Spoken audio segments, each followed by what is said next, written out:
សួស្តីអ្នកទាំងអស់គ្នាថ្ងៃនេះខ្ញុំនឹងធ្វើការចែករំលែកអ្នកទាំងអស់គ្នានៅពាក្យចំនួន3គឺពាក្យថា all those ហើយនិង even those ថាតើពាក្យទាំង3នេះមានភាពខុសគ្នាហើយនឹងដូចគ្នាយ៉ាងម៉េចខ្លះអញ្ចឹងថ្ងៃនេះខ្ញុំនឹងធ្វើការលម្អិតជូនអ្នកទាំងអស់គ្នារវាងពាក្យថា all those ហើយនិង even those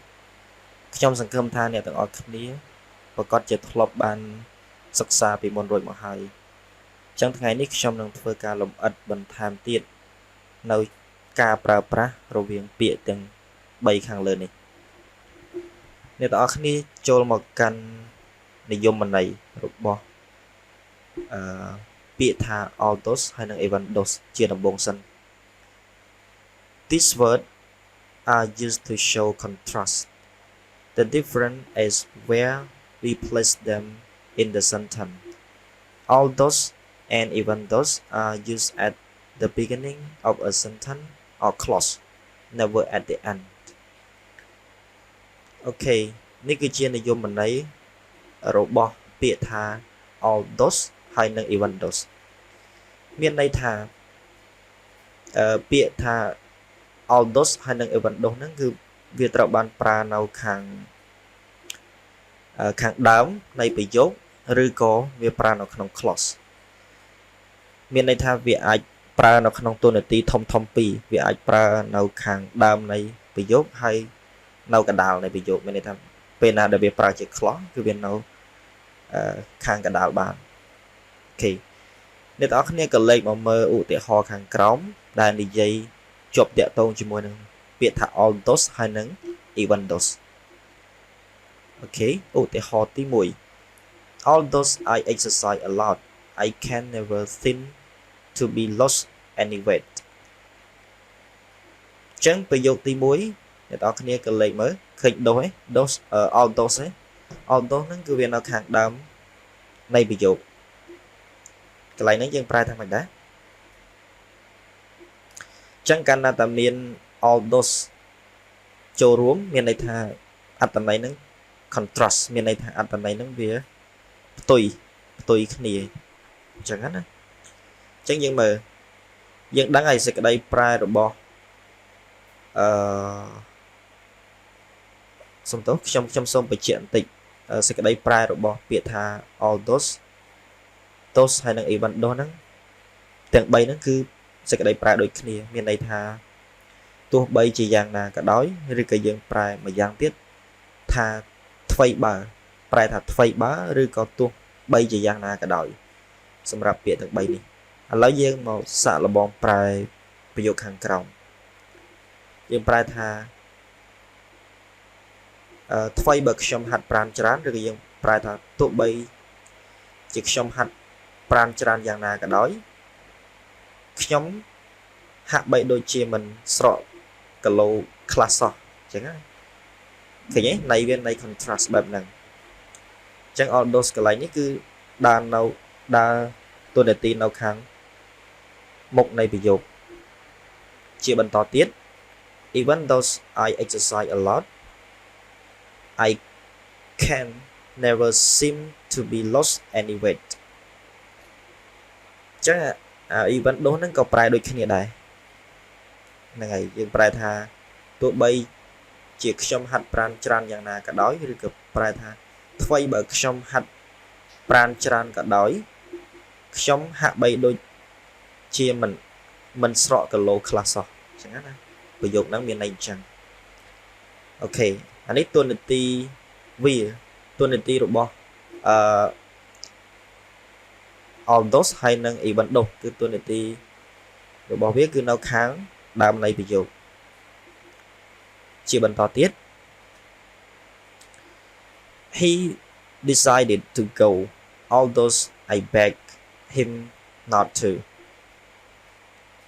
ចឹងអ្នកទាំងអស់គ្នាក៏លេខមើល all those ពាក្យថា all those កន្លែងនេះគឺវានៅកណ្ដាលនៃប្រយោគមានន័យថាវាដើរតួនាទី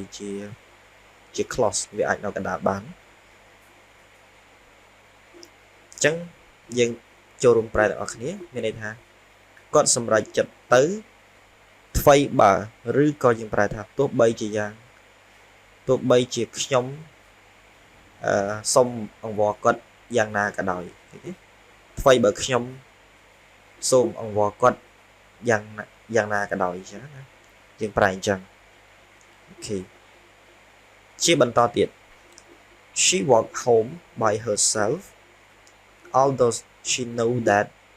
it was dangerous ចឹងដូសកន្លែងនេះគឺនៅកណ្ដាលនៃប្រយោគហ្នឹងហើយចឹងអ្នកនរគ្នាចំណាំចេះបើសិនបើ all those វានៅខាងកណ្ដាលក៏ដោយនៅខាងមុខក៏ដោយវានៅកន្លែងណាគឺវាបង្ហាញអំពីនៃ contrast បង្ហាញអំពីនៃដែលផ្ទុយណានេះមានន័យថាប្រយោគមួយបង្ហាញពីនៃស្របហើយកាលណាដែលនៅមុខនៃ those all those ឬក៏ even those ហ្នឹងគឺបង្ហាញពីនៃ contrast នៃដែលផ្ទុយ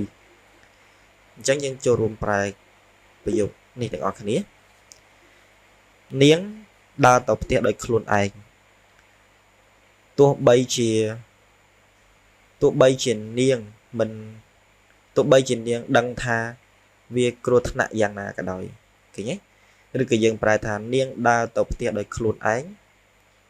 ថ្មីបើនាងដឹងថាវាគ្រោះថ្នាក់ក៏ដោយអូខេជាបន្តទៀត I can never seem to be lost anywhere all those even those I exercise a lot ចឹងអ្នកទាំងអស់គ្នាក៏លេខមើលក្នុងប្រយោគនេះខ្ញុំដាក់ពាក្យទាំង3ចូលមានន័យថាពាក្យ all those even those ហ្នឹងវាអាចប្រើនៅកណ្ដាលនៃប្រយោគបានទាំង3ប្រើបានទាំង3ហ្នឹងហើយប៉ុន្តែអាពាក្យdose នេះ dose តែឯងនេះគឺมันអាចប្រើនៅខាងមុខនៃប្រយោគឯងវាអាចប្រើបាននៅតែកណ្ដាលឯងអញ្ចឹងមានន័យថា3នេះវាអាចប្រើនៅ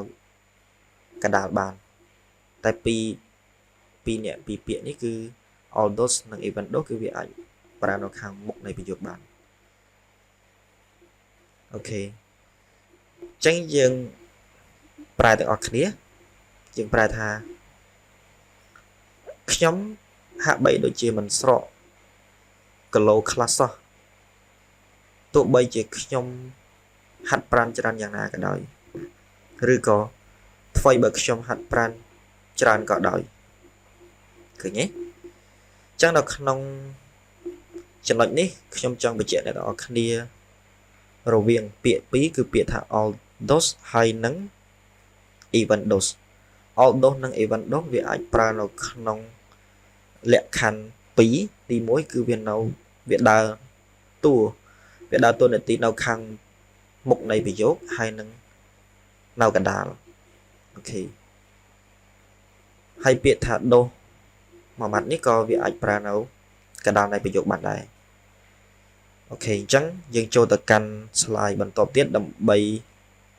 ខ្ញុំអាចបញ្ជាក់អ្នកទាំងអស់គ្នាឲ្យបានច្បាស់រវាងការប្រើប្រាស់ពាក្យថា those អូខេចឹងអ្នកទាំងអស់គ្នាក៏លេខមកមើលពាក្យថា those យើងដឹងហើយណាសេចក្តីប្រែវាគឺទោះជាយ៉ាងណាក៏ដោយថ្មីបើយើងអាចប្រែបែបហ្នឹងចឹងយើងមើល those is used at the end of a sentence or in the middle of a sentence នោះគឺត្រូវបានប្រើនៅខាងចុងនៃប្រយោគឬនៅកណ្ដាលនៃប្រយោគមួយអញ្ចឹងសម្រាប់ពាក្យថាដូសនេះឃើញទេវាខុសប្លែកពីពាក្យពីរដែលខ្ញុំបង្ហាញអំបញ្ញមិញនេះគឺពាក្យថា